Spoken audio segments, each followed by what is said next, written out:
अभी अभी पढ़ें, अभी पढ़ें, आ जाएं, जल्दी में आ जाएं। आपने ये चीजें मुझे बताई कि ये लेबलिंग कौन कौन सी चीजें हैं ना, ये डेंड्राइड है, सोमा है, ये एक्सॉन है, नोड ऑफ रेनवियर है, ये एक्सॉन के टर्मिनल्स हैं, ये स्वान सेल हैं, और ये माइलिन शीथ है, और ये न्यूक्लियस है सोमा का। ठीक है, और क्या हमने पढ़ा कि नर्वस टिश्यू में नर्व इम्पल्स को ट्रांसफर और जनरेट करने की कैपेसिटी है, बाकी सेल में नहीं। सेंट्रियोल इसमें नहीं है, बाकी सेल्स में होता है। ये डिवाइड नहीं करते, बाकी सेल करते हैं। ये ब्रांचिंग है, बाकी सेल ब्रांचिंग नहीं है। ठीक है, तो भाई आगे चलते हैं हम मूव करते हैं आगे। ये हमने कल चीजें पढ़ी थी, ये देखें, ये अनमार्क चीजें, ये यहाँ पे इनके ऑप्शंस हैं जो आपने बताई। वन क्या है, डेंड्राइड, ये आपने सारे सही बताए।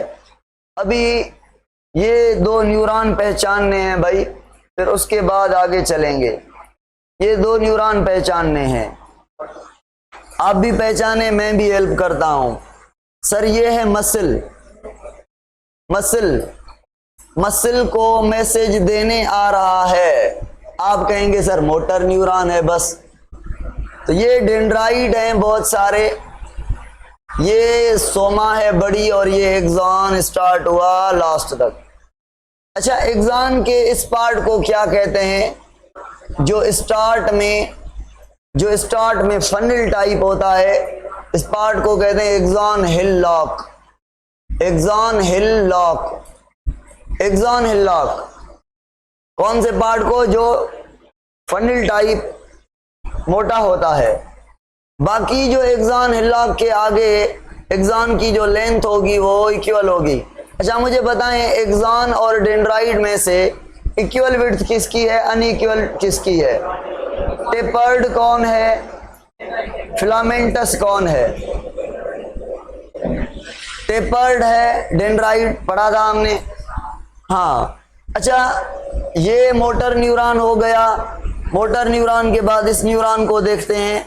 आप कहेंगे सर ये इस डायरेक्शन में मैसेज लेके जा रहा है, और कहां से मैसेज ले रहा है? स्किन के सरफेस से, मतलब रिसेप्टर से। जैसे आपने यहाँ पे टच किया, ऐसे कांटा चुभा, कोई गर्म चीज लगी या कोई डंडा लगा तो दर्द महसूस हुआ, वो रिसेप्टर ने अब इंफॉर्मेशन ले ली, और रिसेप्टर ने उस इंफॉर्मेशन को चेंज करके न्यूरॉन को दिया। न्यूरॉन क्या करता है, ये जाके देता है ब्रेन को, डायरेक्ट या स्पाइनल कॉर्ड के थ्रू।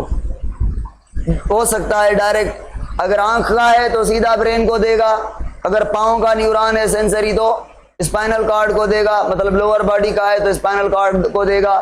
आधी नेक से नीचे जो भी ऑर्गन्स हैं वो स्पाइनल कॉर्ड को देते हैं। ठीक है, आधी नेक के ऊपर जो भी ऑर्गन्स हैं वो मैसेज डायरेक्ट लेते हैं ब्रेन से, और लेते हैं ब्रेन से।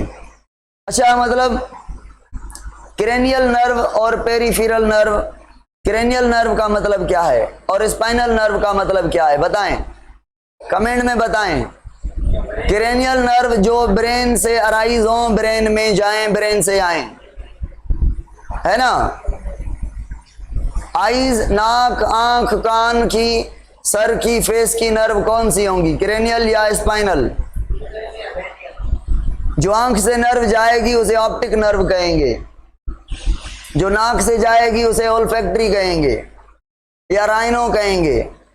ठीक है, राइनो नर्व। अच्छा सुने, जो लोअर बॉडी पार्ट्स की नर्व्स होंगी वो किसको मैसेज देंगी या किससे मैसेज लेंगी? ब्रेन की मैसेज स्पाइनल कॉर्ड को देंगी, या ब्रेन वाली मैसेज स्पाइनल कॉर्ड से लेंगी। मतलब ब्रेन देगा स्पाइनल कॉर्ड को, स्पाइनल कॉर्ड देगा मोटर न्यूरॉन को, या सेंसरी न्यूरॉन देगा स्पाइनल कॉर्ड को, स्पाइनल कॉर्ड देगा ब्रेन को। वो सेंसरी और मोटर न्यूरॉन जो स्पाइनल कॉर्ड को मैसेज दें और लें वो स्पाइनल नर्व, और वो मोटर और सेंसरी न्यूरॉन जो डायरेक्ट ब्रेन को मैसेज दें या ब्रेन से लें तो वो क्रेनियल नर्व। स्पाइनल नर्व और क्रेनियल नर्व दो टाइप की हमारे पास नर्व हैं, आगे हम पढ़ेंगे। आइज की nerve optic nerve, optic optic.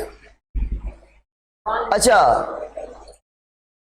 Lingual nerve, हाँ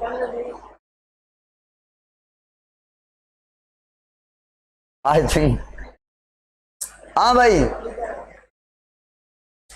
हर ऑर्गन की, हर ऑर्गन से नर्व जाएगी, हर ऑर्गन से नर्व जाएगी। अच्छा, मुझे अगर पिछली पिक्चर आप गौर से देखें ये वाली, तो इसमें ये सोमा है, सोमा से एक प्रोसेस निकल रहा है, और ये सोमा है, इसे एक्सॉन भी निकल रहा है और डेंड्राइट भी निकल रहे हैं। डेंड्राइट बहुत है या एक्सॉन बहुत है? एक्सॉन एक ही होता है, एक ही होता है। डेंड्राइट एक या एक से ज्यादा हो सकते हैं। चलो अब इस पिक्चर के पास आते हैं। मुझे बताएं ये न्यूरॉन कौन सा है? ये इसके अंदर सोमा है, ठीक है, एक ही प्रोसेस निकल रहा है इससे, एक ही प्रोसेस इससे निकल रहा है, तो इसको कहेंगे यूनिपोलर। जब सोमा से एक प्रोसेस निकले उसे कहेंगे यूनिपोलर। और यहां से सोमा से कितने पार्ट निकल रहे हैं? एक डेंड्राइट, ये डेंड्राइट बहुत सारे नहीं है, ये एक डेंड्राइट की ब्रांचेस हैं, निकल एक रहा है और एक एक्सॉन है। तो जो दो प्रोसेस, एक्सॉन हमेशा एक होगा। ये bipolar, bipolar neuron, bipolar neuron. और ये एक सोमा से एक डेंड्राइट, दूसरा, तीसरा, चौथा, पांचवा, छठा, 6 डेंड्राइट निकले हैं, बहुत भी हो सकते हैं, और एक एक्सॉन निकला है। मतलब 2 से ज्यादा प्रोसेस निकले हैं ना। एक्सॉन तो हमेशा एक ही होगा, एक्सॉन हमेशा एक ही होगा। डेंड्राइट एक भी हो सकता है, एक से ज्यादा भी हो सकते हैं। तो इस न्यूरॉन को हम कहेंगे क्या? Multipolar neuron. भाई ये भी आपका यूनिपोलर है, ये भी आपका यूनिपोलर है। क्यों? क्योंकि ये है सोमा, और सोमा से एक प्रोसेस निकल रहा है, फिर वो एक ब्रांचेस में कन्वर्ट हो रहा है। तो डायरेक्ट तो ये एक प्रोसेस निकला ना, ये भी आपका क्या हो गया? यूनिपोलर। तो अब मुझे ये बताएं, यहां से मोटर और सेंसरी में से यूनिपोलर कौन सा है? सेंसरी एक प्रोसेस निकल रही है, वो 2 ब्रांचेस में डिवाइड हो रही है। और मल्टीपोलर कौन सा है? क्यों मल्टीपोलर? 1 2 3 4 बहुत सारे डेंड्राइट और एक एक्सॉन, ठीक है। तो भाई ये जो पार्ट है सेंसरी न्यूरॉन का, इसको आप डेंड्राइट कहेंगे या सोमा एक्सॉन कहेंगे? ये जो पार्ट है इसको क्या कहेंगे? डेंड्राइट कहेंगे या एक्सॉन कहेंगे? और इसको क्या कहेंगे? क्यों डेंड्राइट कह रहे हैं? ये सीडो डेंड्राइट है, ट्रू डेंड्राइट नहीं है। ट्रू डेंड्राइट सोमा से निकलती है, और ये एक प्रोसेस निकला है जो कि एक्सॉन है। उस एक्सॉन का एक एक्सॉन के जैसा स्ट्रक्चर है, मगर काम क्या कर रहा है? मैसेज को रिसीव करना। तो ये काम किसका है? डेंड्राइट का काम है। तो इसको सीडो डेंड्राइट कहते हैं, मगर डेंड्राइट है, ठीक है। और ये सोमा है, और सोमा से एक प्रोसेस निकल रहा है, और 1 2 ब्रांचेस में ये एक्सॉन हो गया। ये मैसेज किसको देगा? आगे देगा किसको? ब्रेन को देगा या स्पाइनल कॉर्ड को मैसेज देगा। भाई चलो ये चीजें क्लियर हो गई। कल तक यहां तक पढ़ा था हमने, ये हो गए। हाँ भाई ये बताएं, यहां से मुझे बताएं कौन सा यूनिपोलर है? 1 2 3 4 में से यूनिपोलर कौन सा है? ये यूनिपोलर हो गया। बाइपोलर कौन सा है? ये बाइपोलर हो गया। ये दोनों मल्टीपोलर हैं। कुछ ना ब्रेन के अंदर न्यूरॉन ऐसे होते हैं, कुछ ऐसे न्यूरॉन होते हैं जिनकी डेंड्राइट ट्री के कैनोपी की तरह होती है, डेंड्राइट ट्री के कैनोपी की तरह होती हैं। कुछ जो हैं वो उनके डेंड्राइट या ऑलमोस्ट ऑल पिरामिड शेप होते हैं, पिरामिड शेप होते हैं। तो ये पिरामिड टाइप न्यूरॉन, ये भी आपके इंटर न्यूरॉन है, और ये कुछ ऐसे इंटर न्यूरॉन भी होते हैं, और मोटर न्यूरॉन भी ऐसे होते हैं। मोटर जो है मल्टी पोलर हैं। मोटर कौन से हैं? मोटर न्यूरॉन और इंटर न्यूरॉन आपके कौन से हैं? मल्टीपोलर। और यूनिपोलर कौन से हैं? यूनिपोलर का एग्जाम्पल क्या है? Sensory neuron. भाई बाइपोलर का एग्जाम्पल आपकी जो रेटिना है ना, रेटिना, रेटिना से जो ऑप्टिक नर्व निकलती है, रेटिना से जो मैसेज जाती है ब्रेन तक, वो बाइपोलर न्यूरॉन है, ठीक है। और जो ये वेस्टिब्यूल से नाक के हेयर जो हैं, यहां से जो न्यूरॉन जाती है, वेस्टिब्यूलर न्यूरॉन, वेस्टिब्यूलर न्यूरॉन, ये आपकी बाइपोलर है। रेटिना वाली और वेस्टिब्यूल वाली ये आपकी बाइपोलर न्यूरॉन की एग्जांपल है। आपके बुक में ये लिखा हुआ है, ठीक है, कि रेटिना वाली जो है वो कौन सी न्यूरॉन है? बाइपोलर, ठीक है। तो ये चीजें हमने स्क्रीनशॉट ले लें भाई, चलो मैं ले लेता हूं, भेज दूंगा। ये हमने यहां तक पढ़ा, ये देखें, ये यूनिपोलर, ये बाइपोलर, ये मल्टीपोलर, ये मल्टीपोलर पैरामिडल न्यूरॉन है। मल्टीपोलर पैरामिड शेप है, इसीलिए इसे पैरामिडल कहते हैं, ठीक है, पैरामिड टाइप। ये चीज क्या है देखें भाई, रिफ्लेक्स एक्शन में डिटेल में पढ़ाऊंगा आपको, रिफ्लेक्स एक्शन में आपको डिटेल में पढ़ाऊंगा। यहां पे इतना सुने कि रिफ्लेक्स एक्शन क्या है। जो काम बॉडी को जल्दी में सडन तकड़े करने हो, क्विक रिस्पांस देना हो, ब्रेन कहता है भाई मुझ तक मैसेज ना पहुंचाओ, या स्पाइनल कॉर्ड रिस्पांस दे खुद, या अगर यहां की नर्व्स हैं तो ये मेडुला ओब्लांगेटा जो ब्रेन का पहला पार्ट है, ये रिस्पांस दे बस। मेन एरिया जो कॉर्टेक्स है वहां तक मैसेज ना आए, सेरिब्रम तक मैसेज ना आए। तो ऐसी एक्टिविटीज जो ब्रेन के कहने पर स्पाइनल कॉर्ड और मेडुला ओब्लांगेटा यानी शुरुआत वाले पार्ट दे दें बॉडी को, तो उन एक्शंस को कहते हैं रिफ्लेक्स एक्शन।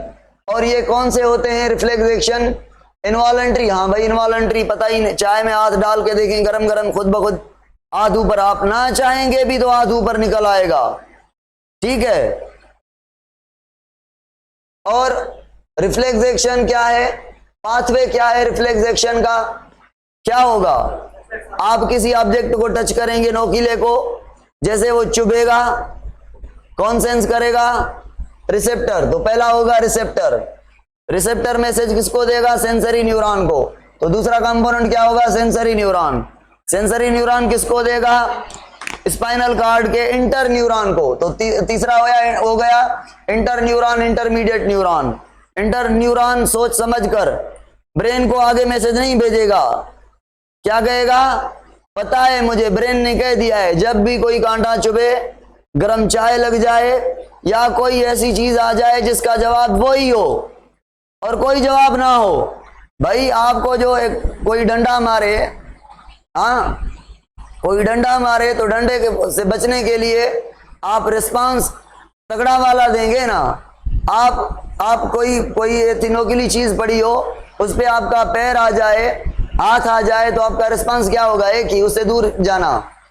तो ऐसी एक्टिविटीज जो डिसाइडेड हो कि इससे दूर जाना है, ये करना है, जैसे कोई आंख के सामने कोई चीज आ जाए, आंख बंद कर लेंगे, ऐसी एक्टिविटीज को हम रिफ्लेक्स एक्शंस कहते हैं। और इसके पाथवे को रिफ्लेक्स आर्क कहते हैं, क्योंकि मैसेज का जाना और आना ये सी टाइप सिस्टम होता है। इस कवरिंग को, फोल्ड को हम आर्क कहते हैं, फोल्ड, जाना और आना, ये जो फोल्ड बन रहा है, ठीक है। तो रिसेप्टर से सेंसरी न्यूरॉन से इंटरमीडिएट न्यूरॉन, इंटरमीडिएट न्यूरॉन ने आगे मैसेज ब्रेन तक नहीं भेजी, मोटर न्यूरॉन को कह दिया कि इफेक्टर को कहो ये करे, बस क्या भेजना भाई मैसेज, दिमाग को भेजेंगे, वो सोचेगा, टाइम कुछ ज्यादा लग जाएगा, हाथ जल जाएगा, हाथ कट जाएगा। इसीलिए मैं ऑर्डर देता हूं, स्पाइनल कार्ड कह रहा है जल्दी करें, तो स्पाइनल कार्ड खुद के बिहाफ पे इतना हक स्पाइनल कार्ड को ब्रेन ने दिया है कि वो रिफ्लेक्स एक्शन करने हैं। समझ जाओ, दिमाग कह रहा है स्पाइनल कार्ड को, जिनका जवाब मैं एक ही देता हूं, कोई और जवाब नहीं होता। हाँ, जिनका जवाब एक ही होता है कि भाई कांटा चुभे तो हाथ को दूर करना है, या कोई और जवाब है कांटे के ऊपर जोर देना है, हाँ, या स्लो स्लो दूर करना है। नहीं भाई, सडन जल्दी में दूर करना है, बस यही जवाब है मेरा। तो ये जवाब जब स्पाइनल कार्ड को पता चल गया, सीख गया आपका स्पाइनल कार्ड के ब्रेन यही कहेगा, तो स्पाइनल कार्ड कहेगा बस क्या पूछूं, ये इसका जवाब यही है। तो ऐसी एक्टिविटीज को स्पाइनल कार्ड कंट्रोल करता है जिन्हें हम रिफ्लेक्स एक्शन कहेंगे। आगे हम रिफ्लेक्स एक्शन ब्रेन के भी बढ़ेंगे।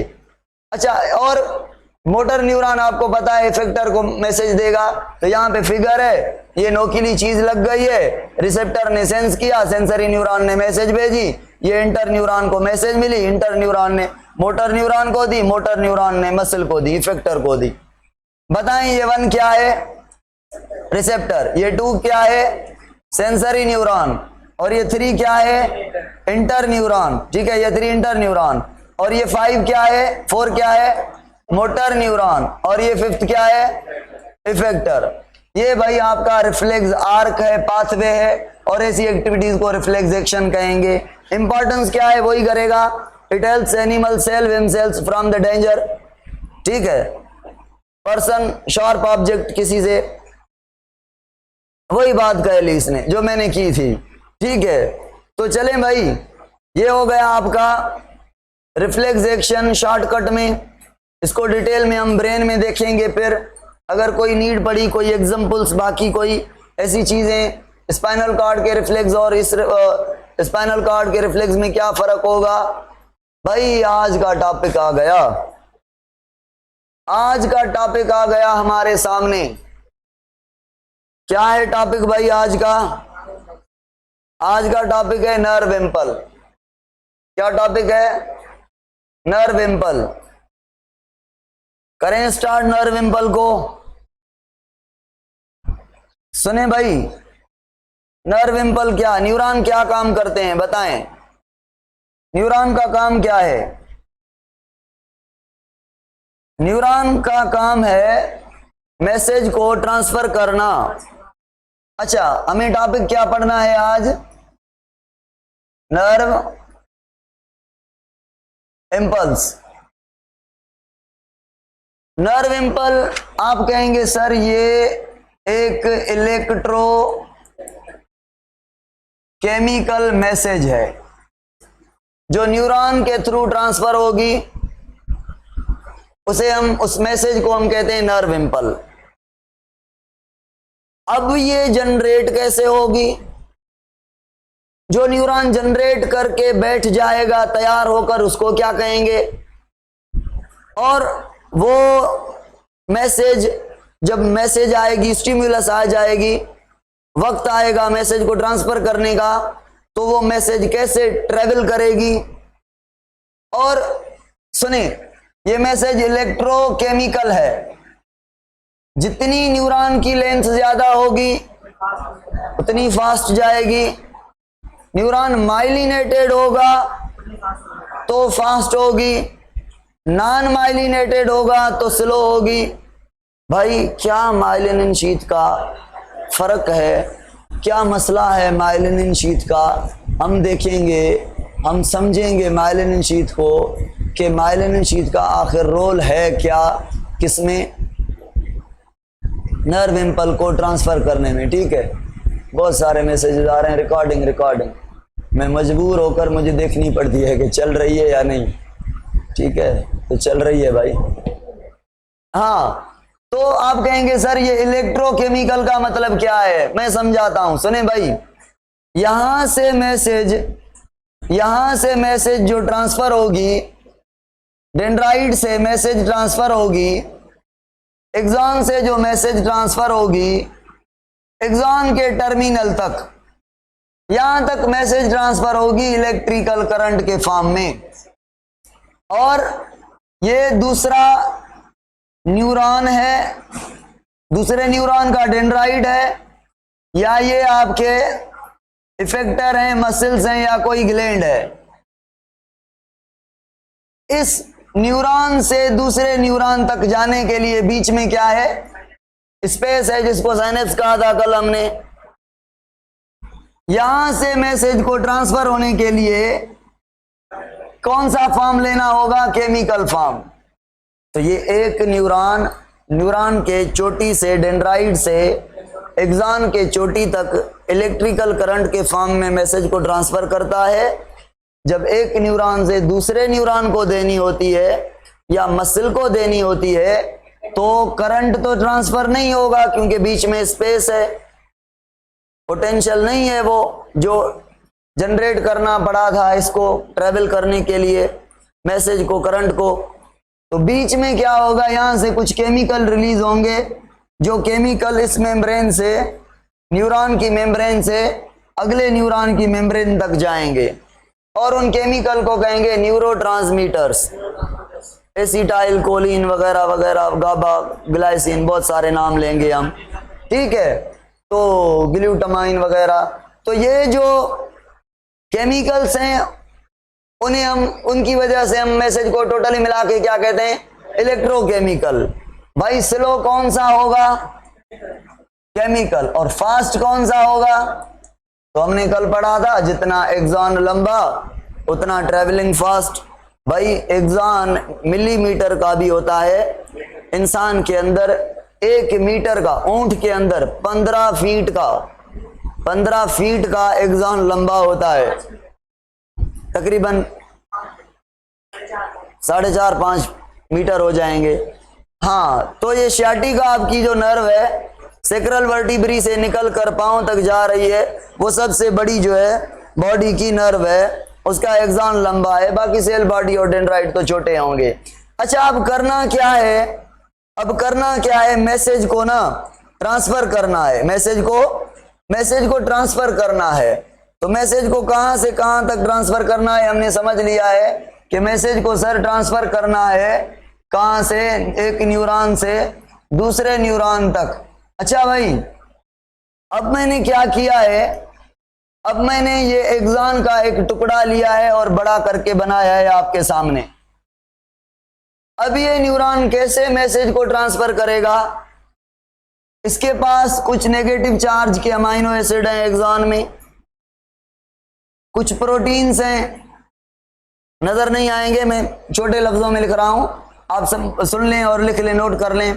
कुछ प्रोटीन्स हैं इसके पास, और कुछ आरएनए है इसके पास, और कुछ आयंस भी हैं, जिनकी वजह से ये तीनों क्या है, negative charge, amino acid, protein और आरएनए।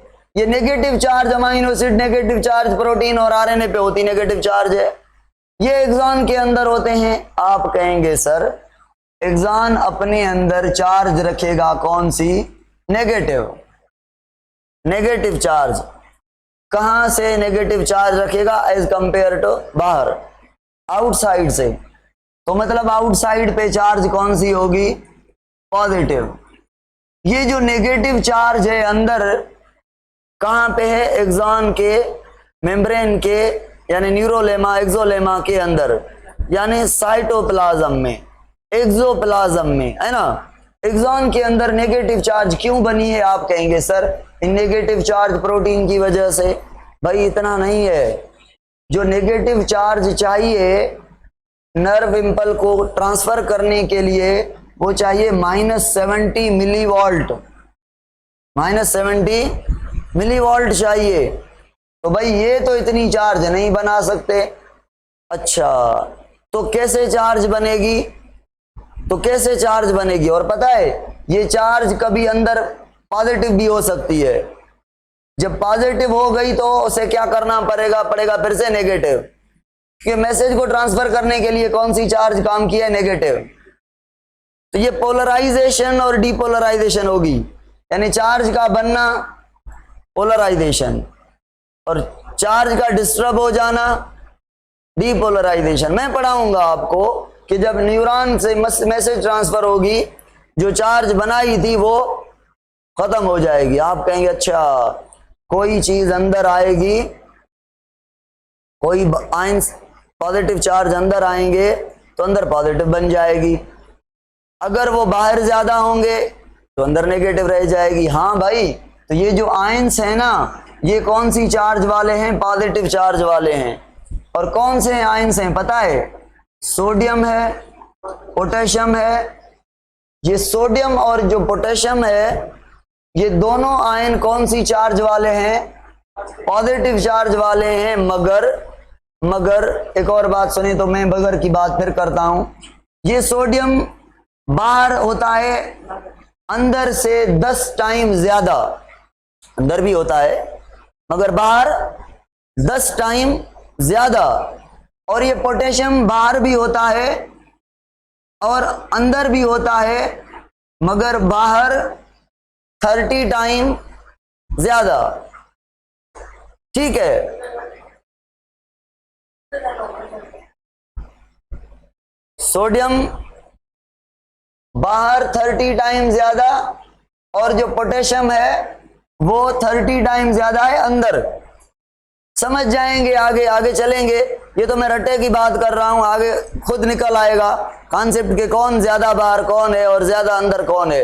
ये बातें निकल आ जाएंगी खुद ब खुद। मैं तो आपको एक ओवरव्यू दे रहा हूं कि ऐसे ऐसे होगा। इन चीजों को कॉन्सेप्चुअल पढ़ेंगे, इन चीजों को कॉन्सेप्चुअल पढ़ेंगे कि ये हुआ कैसे। अच्छा मेरी बात सुने, मेरी बात सुनिए। रियाज की किर चौंदो पानी का चोस अले छा थन मसलो तकलीफ कयो यार। अच्छा मेरी बात सुनिए, आयन का क्या काम है? आप कहेंगे सर ये पॉजिटिव चार्ज वाले जो आयन है ना, जितने बाहर ज्यादा होंगे उतनी बाहर चार्ज क्या? पॉजिटिव।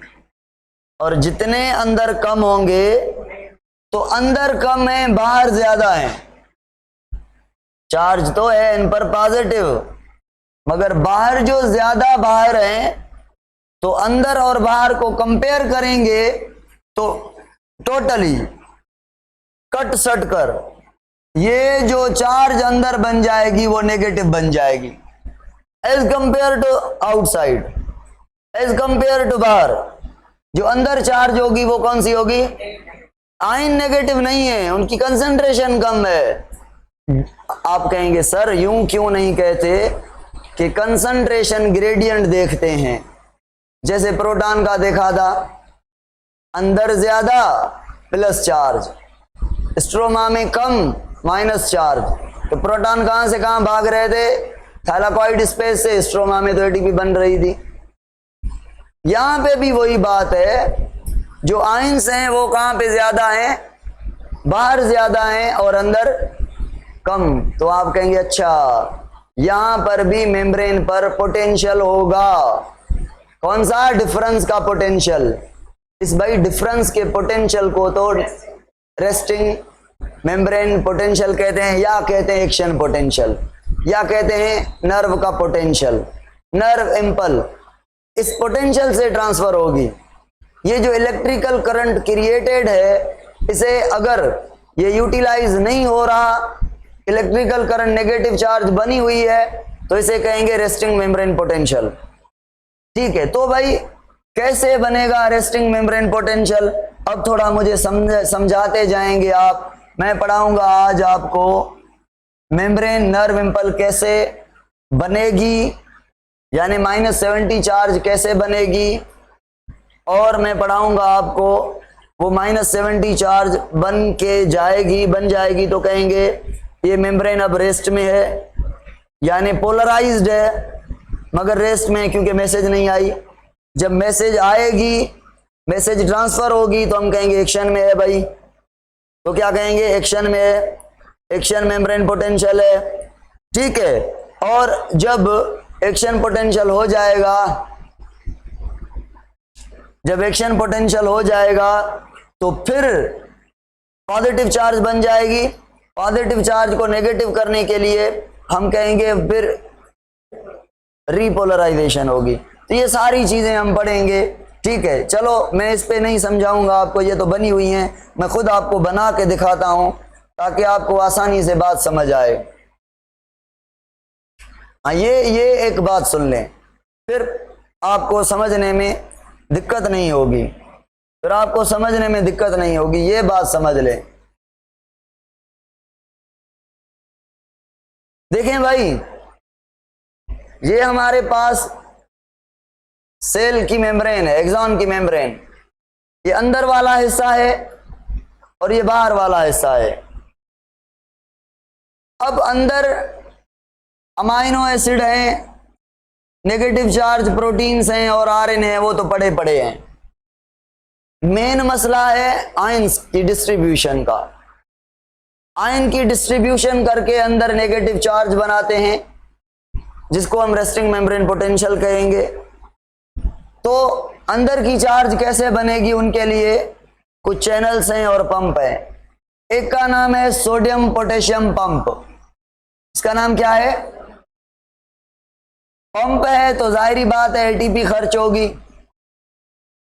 ये पंप करेगा किसको? नाम क्या है? Sodium potassium. सोडियम को बाहर निकालेगा और पोटेशियम को अंदर लाएगा। एक चक्कर में 3 सोडियम को बाहर निकालेगा और 2 पोटेशियम को अंदर लाएगा बाय यूजिंग एटीपी। देखें, पोटेशियम कम अंदर आ रहा है, 2 आ रहे हैं, और सोडियम ज्यादा जा रहे हैं, 3। तो मुझे बताएं, आयन कहां कम हो रहे हैं, कहां ज्यादा हो रहे हैं? आप कहेंगे सर सोडियम अंदर कम हो रहे हैं, पोटेशियम अंदर ज्यादा हो रहे हैं। चलो ये बात है, मुझे बताएं चार्ज कहां कम हो रही है? आप कहेंगे सर 2 पोटेशियम आ रहे हैं, 3 सोडियम जा रहे हैं, तो चार्ज अंदर कम हो रही है, यानी क्या हो रही है? नेगेटिव हो रही है। चार्ज अंदर क्या हो रही है? नेगेटिव हो रही है। ठीक है, अंदर क्या हो रही है? चार्ज नेगेटिव हो रही है। और बाहर जो चार्ज है वो क्या हो रही है? Positive, due to the work of sodium potassium pump. चलो आगे और एक और चीज देखें। ये एक पोटेशियम की गेट है। जब पोटेशियम अंदर बढ़ जाएगा तो ये खुल जाएगी। कैसे खुलेगी, कब खुलेगी, क्यों खुलेगी, मैं बताऊंगा। तो ये जो पोटेशियम की गेट है, जब पोटेशियम बढ़ जाएगा तो हाई कंसंट्रेशन, अंदर पोटेशियम बढ़ गया, आप कहेंगे सर समझ आ गया है थोड़ा थोड़ा कि जब ये काम करेगा तो अंदर पोटेशियम बढ़ेगा। जब अंदर पोटेशियम बढ़ेगा तो पोटेशियम की गेट जो है वो पोटेशियम को, यहाँ पे क्या होगी? कंसंट्रेशन पोटेशियम की हाई, और बाहर पोटेशियम की कंसंट्रेशन क्या होगी? कम। किसने की है? इसने की है। इसने पोटेशियम को अंदर किया है, यानी अंदर हाई किया है। तो ये क्या करेगा? पोटेशियम को हाई टू लो भेजेगा, यानी आप कहेंगे अंदर से बाहर भेजेगा, पर डिफ्यूजन के थ्रू। डिफ्यूजन, क्योंकि इसमें पोर है जो ओनली अलो करेगा पोटेशियम को देखकर, इसीलिए इसका नाम है पोटेशियम गेट या लीकी गेट। चलो एक और भी चैनल है, इसको कहा चैनल। चैनल मतलब पैसिव हो गया, पंप मतलब पंप करेगा, एनर्जी खर्च करेगा, एक्टिव हो गया। एक और चैनल है जिसका नाम है सोडियम चैनल। आप कहेंगे सर ये कब काम करेगा? मैं कहूंगा भाई जब बाहर सोडियम की कंसंट्रेशन, देखें एरो कहाँ है? अंदर सोडियम को भेजेगा, और पोटेशियम का एरो कहाँ है? बाहर भेजेगा। और ये रट्टे लगाने हैं, 3 रट्टे लगाने हैं। सोडियम चैनल सोडियम को अंदर लाता है, सोडियम पंप सोडियम को बाहर लाता है। अगर मैं सवाल पूछूं, सोडियम का अंदर आना पैसिव या एक्टिव? भाई चैनल से तो पैसिव। कब आएगा सोडियम अंदर? कब आएगा सोडियम अंदर? आप कहेंगे जब बाहर ज्यादा होगा। जब बाहर ज्यादा होगा, आप कहेंगे सर जब अंदर नेगेटिव चार्ज होगी। अच्छा, आप कहेंगे सर तब जब रेस्टिंग मेम्ब्रेन पोटेंशियल होगा, उस पर जब मैसेज आएगी ना, तो जो करंट फ्लो करेगा, जब करंट फ्लो करेगा तब सोडियम चैनल अंदर आएंगे। भाई बस ये जो मैंने अभी तक बातें की हैं ना, इनको इधर उधर घुमा घुमा के करना है, यही पढ़ना है। नर्व इम्पल में यही होगा।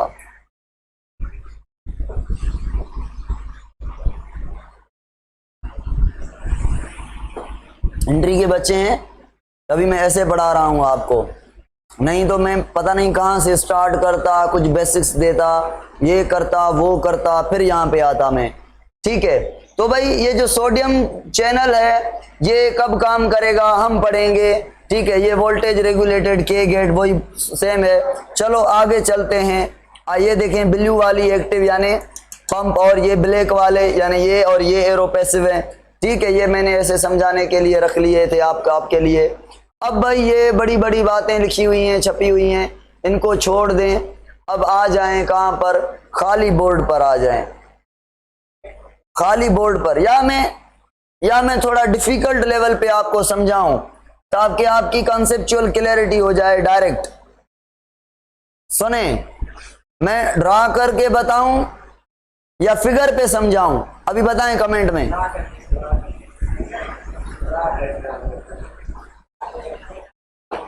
सारे बच्चे कह रहे हैं ड्रा करके। चलो ड्रा करते हैं। पहले मेम्ब्रेन क्या करेगी, अपने आप को पोटेंशियल जनरेट करेगी, उसको कहेंगे resting membrane potential, RMP. RMP मतलब जब मेम्ब्रेन अंदर चार्ज बनाए कितनी, -70 मिलीवोल्ट, मतलब पोलराइज्ड मेम्ब्रेन को कहेंगे। फिर जब नर्व इंपल आएगी, ट्रेवल हो जाएगी, तो ये जो चार्ज है ये खत्म हो जाएगी, उसे हम कहेंगे action membrane potential. Membrane action में है भाई, दूर हट जाएं, मतलब करंट फ्लो हो रहा है।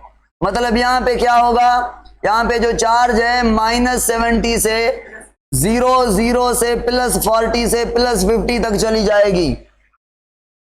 अच्छा, आपने समझ लिया। आप कहेंगे यहां पे ही तो सोडियम का काम होगा अंदर आना। सोडियम अंदर आएगा और बड़ी तेजी से आएगा भाई, 1 सेकंड के फ्रैक्शन में आएगा, 1 मिलीसेकंड में आएगा, मगर बड़ी तेजी से आएगा। क्यों भाई तेजी से आएगा? आपने कहा सर पंप ने कम किया था सोडियम को बाहर। नहीं भाई, इतना बाहर किया था सोडियम को, इतना बाहर किया था कि मेम्ब्रेन के बाहर खाली सोडियम ही सोडियम था। मेम्ब्रेन के बाहर क्या था, सोडियम इतना ज्यादा था कि बाहर चार्ज बन गई थी क्या, पॉजिटिव। अच्छा, तो बाहर जो पॉजिटिव चार्ज है वो mainly due to the high concentration of sodium है, और अंदर negative charge due to the less concentration of sodium है। और पोटेशियम तो मैं कहता हूं भाई पोटेशियम भी लेस है। क्यों बताएं कमेंट में, पोटेशियम भी कम है, बताएं क्यों। आप कहेंगे सर पोटेशियम जब अंदर आते हैं तो बेचारों की जब कंसंट्रेशन बढ़ती है वो खुद ब खुद बल चले जाते हैं बाहर। नहीं याद, पोटेशियम गेट याद नहीं, कैसे काम करेगी, हाई टू लो कंसंट्रेशन। थोड़ा भी पोटेशियम अंदर बढ़ जाएगा तो वो बाहर निकलने की करेगा ना भाई। चलो, मतलब मेन जो चार्ज में मसला है वो सोडियम के बाहर होने का और सोडियम के अंदर कम होने का है। अच्छा, और एक्शन मेम्ब्रेन पोटेंशियल के बाद मैं पढ़ाऊंगा। अच्छा, एक्शन मेम्ब्रेन पोटेंशियल में क्या होगा, डीपोलराइजेशन होगी। डीपोलराइजेशन मतलब ये चार्ज खत्म हो जाएगी, और जैसे डीपोलराइजेशन होगी ऐसे ही रिपोलराइजेशन स्टार्ट करेंगे। रिपोलराइजेशन मतलब क्या करेंगे, फिर क्या बनाएंगे, आरएमपी बनाएंगे, फिर दोबारा पोलरिटी को क्रिएट करेंगे। चलो भाई स्टार्ट करते हैं। अब आरएमपी बनी हुई है, किसने बनाई है बताएं मुझे। आप कहेंगे आरएमपी में काम किया है सोडियम पोटेशियम के पंप ने। इससे मैं स्टार्ट ले रहा हूं। चलो भाई, सोडियम पोटेशियम पंप ने काम किया है। क्या है? आप कहेंगे सर बड़ा कुछ तो इसने किया है, पोटेशियम को अंदर लेके आ रहा है और सोडियम को बाहर ले गया है, तब ये चार्ज बनी है। सारे न्यूरॉन जो रेस्ट में हैं, जो काम नहीं कर रहे, जो जिनको मैसेज आने का इंतजार है, वो इस कंडीशन में होंगे, और इस कंडीशन को हम कहते हैं सोडियम रेस्टिंग मेम्ब्रेन पोटेंशियल या पोलराइज्ड स्टेट। ठीक है भाई, ये पोलराइज्ड स्टेट हो गई। जैसे अब मैसेज आएगी, ये क्या आ गई, मैसेज, ये स्टिम्युलस आ गई। जैसे मैसेज आई, मैसेज के आने से पता है क्या होता है, जैसे डेंड्राइट मैसेज रिसीव करता है, मैंने तो ये एक्सॉन का टुकड़ा लिया है ना, ये एक्सोलेमा का एक्सोप्लाज्म है और ये एक्स्ट्रा सेल्यूलर स्पेस है। ये बाहर की स्पेस में सोडियम है, मेम्ब्रेन के बाहर है, तो पोटेंशियल कहाँ पे क्रिएट हुआ है? मेम्ब्रेन पर, एक्सोलेमा में।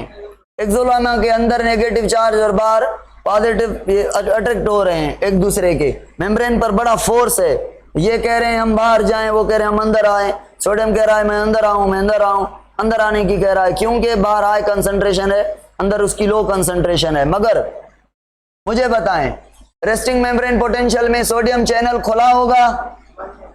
रेस्टिंग मेम्ब्रेन पोटेंशियल में सोडियम का चैनल मुझे बताएं खुला होगा? क्यों बंद होगा भाई बताएं? क्योंकि सर आप कहेंगे जब रेस्टिंग मेम्ब्रेन पोटेंशियल में चैनल खुला होगा सोडियम तो अंदर आ जाएगा, रेस्टिंग मेम्ब्रेन पोटेंशियल तो बिगड़ जाएगा, इसीलिए भाई सोडियम का जो चैनल है वो बंद है। और जो सोडियम पोटेशियम पंप है वो उसने ये क्रिएट किया है रेस्टिंग मेम्ब्रेन पोटेंशियल को, अभी न्यूरॉन रेस्ट में है। जैसे स्टिम्युलस आई, यहां तक जैसे स्टिम्युलस ने हिट किया, जैसे हिट किया तो सोडियम का चैनल खुल गया।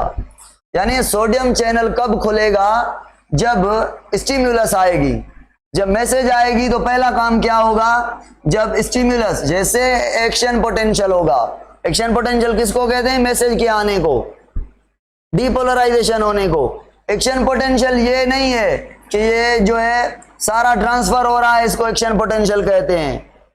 एक्शन पोटेंशियल जहां पे ट्रेवलिंग स्टार्ट हो, जहां पे नर्व इंपल स्टार्ट हो प्रोपिगेट करना, जहां पे अपीयर हो, ये एक्शन है। और इस एक्शन का ट्रांसफर होना प्रोपिगेशन कहते हैं, प्रोपिगेशन कहते हैं।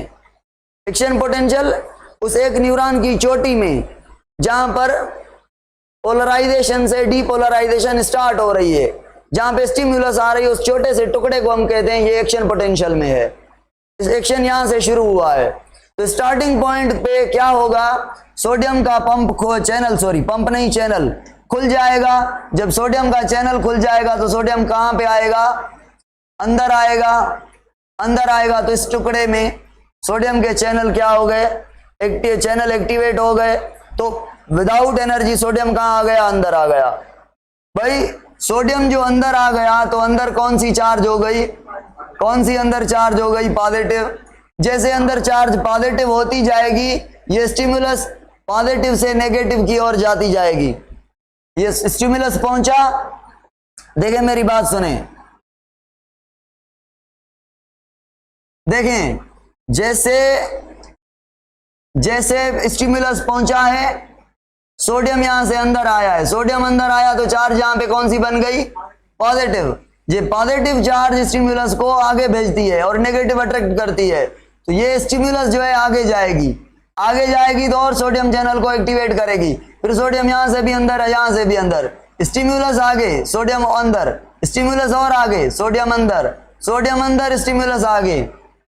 ऐसे ऐसे ऐसे जो मैसेज है वो प्रोपिगेट होती है।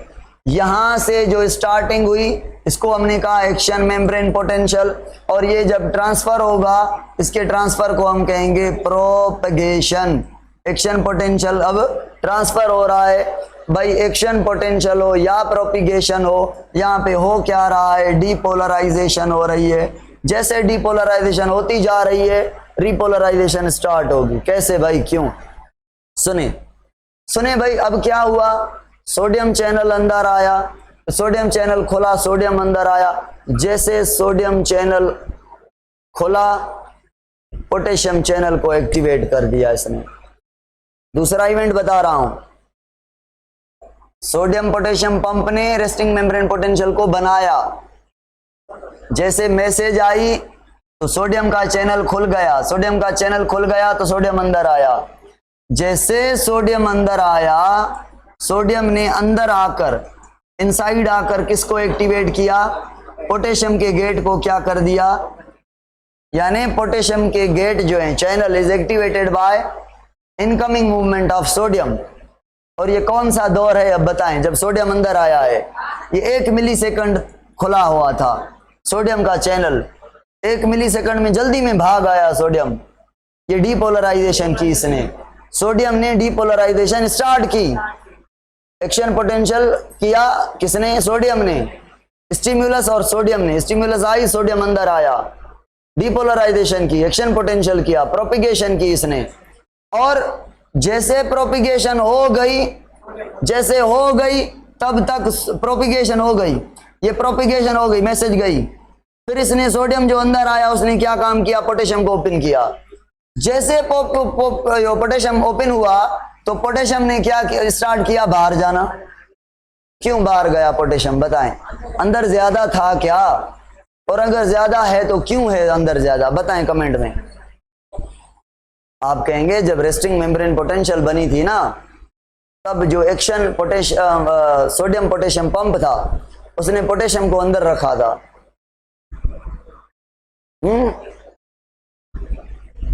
पोटेशियम अंदर ज्यादा है ना, तो कितना ज्यादा है, 30 टाइम। पोटेशियम बाहर से अंदर ज्यादा है 30 टाइम, और सोडियम अंदर से बाहर ज्यादा है 10 टाइम। कब की बात कर रहा हूं मैं कि सोडियम 10 टाइम बाहर ज्यादा है और पोटेशियम 10 टाइम अंदर। पोटेशियम 30 टाइम अंदर रेस्टिंग मेम्ब्रेन पोटेंशियल में। तो पोटेशियम अंदर है, मुझे सुने, पोटेशियम अंदर है, पोटेशियम अंदर है।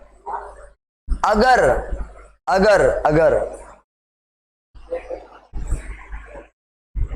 अगर सोडियम के चैनल ने पोटेशियम को एक्टिवेट किया तो पोटेशियम ने किसको बाहर भेजना शुरू किया, पोटेशियम के चैनल ने पोटेशियम को। तो जब पोटेशियम बाहर जाना स्टार्ट होगा तो ये स्टार्ट होगी क्या, रिपोलराइजेशन। स्टार्ट ये करेगा। और रिपोलराइजेशन को खत्म कौन करता है, कैसे भाई समझाएं? ऑनलाइन वाले बच्चे, पोटेशियम चैनल रिपोलराइजेशन स्टार्ट करता है, ये बात समझ आई? और किसने इसको एक्टिवेट किया, सोडियम ने, ये बात समझ आई? सोडियम क्यों अंदर आया ये समझ आई? सोडियम अंदर आया स्टिमुलस की वजह से। स्टिमुलस आई, सोडियम अंदर आया, अंदर पॉजिटिव चार्ज बन गई। 1 सेकंड में ये काम, 1 सेकंड नहीं सॉरी 1 मिली सेकंड में सोडियम अंदर आकर मैसेज गई तो पोटेशियम को एक्टिवेट कर दिया, तो पोटेशियम बाहर लगने लगा। जैसे पोटेशियम बाहर गया तो ये रिपोलराइजेशन स्टार्ट। जैसे पोटेशियम बाहर गया रिपोलराइजेशन शुरू हुई। और फिर जब पोटेशियम बाहर गया, सोडियम को देखा गया, भाई सोडियम कहां गया, तो सोडियम को पाया अंदर। तो गुस्सा आ गया किसको, सोडियम पोटेशियम पंप को। कह रहा है भाई निकालो सोडियम को अंदर। सोडियम ने कहा भाई मैं अपने काम से अंदर गया था। अरे भाई क्यों गए थे काम से, तो मैसेज को धक्का देना था। तो मैसेज को धक्का देने वाला सोडियम है, धक्का देने वाला सोडियम है। पॉजिटिव चार्ज लेके आ रहा है ना, तो मैसेज जो है वो आगे भाग रही है, स्टिमुलस आगे भाग रही है। स्टिमुलस क्या है भाई, करंट है, नथिंग, करंट है बस। वो जो नेगेटिव चार्ज खत्म हो रही है, पॉजिटिव आ रही है, ये करंट जा रहा है। स्टिमुलस कोई बॉडी नहीं है, कोई केमिकल नहीं है, करंट पे लिखा नहीं हुआ कि ये स्टिमुलस फलां चीज के लिए। आगे मैं पढ़ाऊंगा आपको कि एक ही टाइप की स्टिमुलस है मगर काम डिफरेंट हो रहे हैं। क्यों? सारे न्यूरॉन मैसेज करंट भेज रहे हैं। करंट पे लिखा होता है क्या कि ये करो या वो करो या वो करो, नहीं, करंट तो करंट होता है ना, मगर ऑर्गन डिफरेंट काम क्यों करते हैं? आप कहेंगे सर न्यूरॉन स्पेसिफिक होते हैं ना, सीधी बात है। अगर पिट्यूटरी के या हाइपोथैलेमस के किसी स्पेसिफिक सेल से हार्मोन प्रोड्यूस करने हैं, LH और FSH, उन तक जो न्यूरॉन मैसेज लेके जाएगा तो वो समझ जाएंगे हमें क्या करना है, वही काम जो हम करते हैं। अगर दूसरे सेल पर न्यूरॉन जाएगा तो वो समझ जाएंगे न्यूरॉन ने हमें करंट दिया है, मतलब हमें अपना काम करना है। तो सेल्स स्पेसिफिक है ना भाई, न्यूरॉन भी स्पेसिफिक है ना, जिस तक मैसेज जाएगी वो अपना काम करेगा। बाकी मैसेज एक ही है, इलेक्ट्रिक सिग्नल है, ठीक है। बाकी न्यूरोट्रांसमीटर में भी पढ़ेंगे कि न्यूरोट्रांसमीटर कौन से होंगे, क्या क्या होंगे, CNS के और PNS के। अच्छा भाई यहां तक एक्शन पोटेंशियल भी समझ आ गया, रेस्टिंग मेम्ब्रेन पोटेंशियल भी समझ आ गया। पोलराइजेशन भी समझ आ गई, डीपोलराइजेशन भी समझ आ गई, रीपोलराइजेशन भी समझ आ गई। एक स्ट्रक्चर में आपको दिखाता हूं, वहां इस स्ट्रक्चर पे थोड़ा कुछ हमें डिस्कस करना है। ये वाली स्ट्रक्चर है भाई, बड़ी अजीब व गरीब है ये चीज, मुझे समझाएंगे आप। हाँ भाई, ये टाइम है मिली सेकंड में, और ये जो है ये मेम्ब्रेन का पोटेंशियल है मिली वोल्ट में। कितना पोटेंशियल होता है? -70।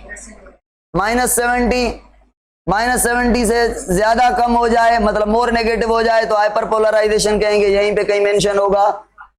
रेस्टिंग मेम्ब्रेन से थोड़ा और नेगेटिव हो जाए तो हाइपर, फिर हाइपर रिकवर हो रहा है, पढ़ेंगे इसको। अच्छा, यहां पे पोटेंशियल है -70 पर। ये आई स्टिमुलस, थ्रेशोल्ड स्टिमुलस। स्टिमुलस दो किस्म के होती हैं, एक ताकत वाली स्टिमुलस, एक कमजोर स्टिमुलस। जब मैं आपको स्लो आवाज से पढ़ाऊं, मेरा आवाज मुझको भी सुनाई ना दे, या जो बच्चे सामने बैठे हैं इनको सुनाई ना दे, तो जाहिर सी बात है आपके न्यूरॉन को जो स्टिमुलस मिलेगी, या मिलेगी नहीं, या मिलेगी तो बात समझ नहीं पाएंगे, तो वो मैसेज नहीं जाएगी। मतलब तगड़ी स्टिमुलस चाहिए। जो तगड़ी स्टिमुलस होती है उसे हम कहते हैं थ्रेशोल्ड स्टिमुलस। और जो स्टिमुलस मैसेज को ट्रांसफर ना कर पाए, जो बेचारी कमजोर स्टिमुलस हो, उसे हम कहते हैं सब थ्रेशोल्ड स्टिमुलस। जो स्टिमुलस आएगी थ्रेशोल्ड स्टिमुलस कहते हैं। जैसे स्टिमुलस आई तो ये आपका मेम्ब्रेन पोटेंशियल -70 से ये बढ़ता गया -50 हो गया, -50 से और बढ़ता गया, 0 तक चला गया, 0 से और बढ़ता गया, ये +50 तक चला गया। ये कौन सी स्टेज है भाई? पोलराइज या डीपोलराइज? डीपोलराइज। पोलराइज स्टेट ये है, ये पोलराइज है, ये RMP है, रेस्टिंग मेम्ब्रेन पोटेंशियल है, ये रेस्ट में है न्यूरॉन। मतलब अब न्यूरॉन के पास एक्शन पोटेंशियल आएगा, एक्शन पोटेंशियल आएगा तो ये क्या होगी? डीपोलराइजेशन। ये देखिए एक्शन पोटेंशियल आ गया, न्यूरॉन एक्शन में है भाई। एक्शन में है मतलब मैसेज को ट्रांसफर करना उसने स्टार्ट किया है, और ये कंटिन्यू ट्रांसफर होगी तो प्रोपिगेशन कहेंगे। एक रीजन की बात कर रहा हूं, एक्शन पोटेंशियल हो गया, डीपोलराइजेशन हो गई, फिर भाई फिर देखें, फिर चार्ज कम होती गई, यानी नेगेटिव की तरह गई। मुझे बताएं ये काम किसने किया? चार्ज को नेगेटिव बनाना कौन से चैनल ने किया? पोटेशियम चैनल ने स्टार्ट किया, और उसको आगे आगे आगे और नेगेटिव किसने किया? और नेगेटिव किसने किया? आप कहेंगे सोडियम और पोटेशियम के पंप ने किया। चलो भाई ये बात समझ आ गई आपको। आप कहेंगे ये हो गई रीपोलराइजेशन। ये मैं जो रेड से ड्रा कर रहा हूं, ये यहां से ये रीपोलराइजेशन हो गई, और ये जो ब्लैक से बनी हुई है या ब्लू करता हूं ये डीपोलराइजेशन हो गई। और मैं समझाऊं आपको, ये जो पिंक से बना रहा हूं यहां से यहां तक, ये पोटेशियम का रोल है रीपोलराइजेशन करना, और नीचे पोटेशियम के पंप का रोल है, पोटेशियम पंप का रोल है। पोटेशियम पंप कब काम करेगा? जब पोटेशियम बाहर बढ़ जाएगा, डिफ्यूजन करके बाहर चला जाएगा, लीकी चैनल कम हो जाएगा, बंद हो जाएगा, लीकी चैनल बंद हो जाएगा, सोडियम अंदर फुल है, फिर ये स्टार्ट होगा, फिर सोडियम पोटेशियम पंप जब स्टार्ट होगा, सोडियम को अंदर से बाहर भेजेगा और पोटेशियम को बाहर से अंदर भेजेगा, तो फिर वही नेगेटिव चार्ज बन जाएगी -70। कभी कभी क्या होता है, कभी कभी -70 से भी ज्यादा नीचे चार्ज चली जाती है, -90 तक, -80 तक, -100 तक, उसे हम कहते हैं हाइपर पोलराइजेशन। क्यों भाई? बताएं भाई, बताएं, कमेंट में बताएं तो मैं समझाऊं आपको।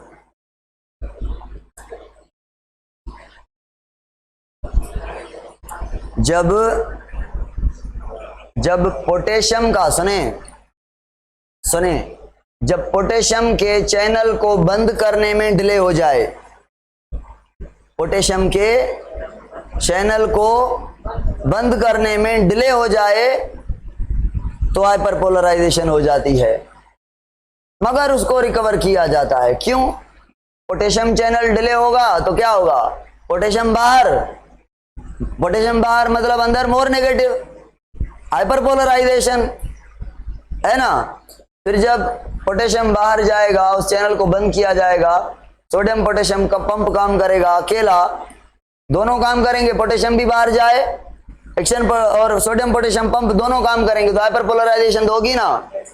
इसको टाइम पे भाई बंद किया जाए, सिर्फ ये चले तो हाइपरपोलराइजेशन नहीं होगी, फिर जो है काम सही होगा। तो ये डिले, शॉर्ट डिले की वजह से होती है। मैं दिखाऊंगा कल आपको एक एक लाइन। अभी 20 हो गए हैं, मेरे फिजिकल क्लास का टाइम हो गया है। अभी मैं फिजिकल क्लास लूंगा, कल इसको डिटेल में पढ़ेंगे। सर भी आ गए, केमिस्ट्री वाले सर राजेश।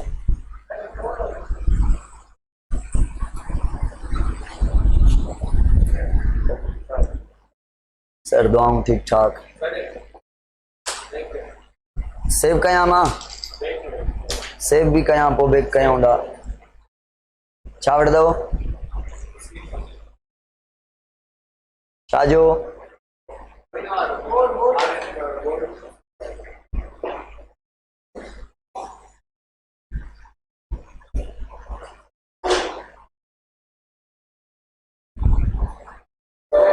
एवो अच्छा